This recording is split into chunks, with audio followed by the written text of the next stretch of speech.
Le radon, un gaz radioactif invisible et inodore. Il se forme naturellement dans le sol. Si une fois remonté à la surface, il se disperse en extérieur, il peut aussi s'accumuler dans des espaces fermés, comme une cave par exemple.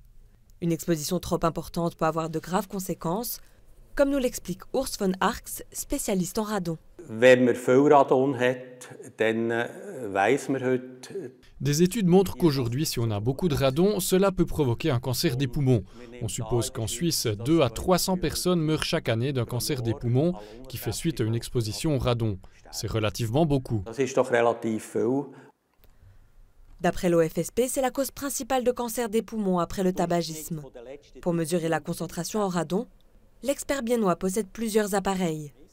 300 becquerels, c'est la valeur à ne pas dépasser dans une pièce régulièrement utilisée.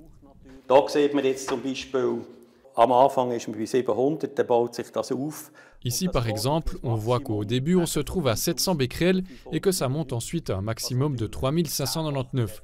C'est 10 fois la valeur de référence. C'est un chiffre élevé, même très élevé pour un espace de vie. C'est quelque chose qu'on peut observer surtout dans le Jura avec des montagnes de calcaire où il y a des traces d'uranium qui amènent ensuite à avoir du radon. Ce n'est pas quelque chose d'inhabituel.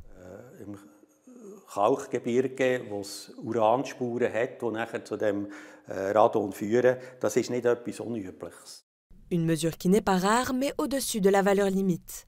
Dans le canton de Berne, divers bâtiments dépassent ces 300 becquerels, dont des écoles du Jura bernois et de Bienne par exemple. C'est pourquoi Edith Siegenthaler a décidé de déposer une interpellation au Grand Conseil. Le canton a la tâche de s'occuper de ce thème et de garantir que tous les bâtiments qui ont du radon dedans, qu'ils soient assainis si c'est trop haut.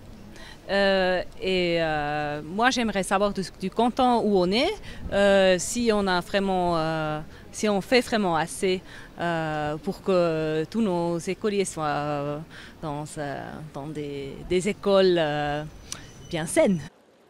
Contacté, le canton de Berne n'a pas été en mesure de répondre aux demandes de télébilingues. Edith Siegenthaler s'attend à une réponse au plus tard lors de la session de printemps du Grand Conseil.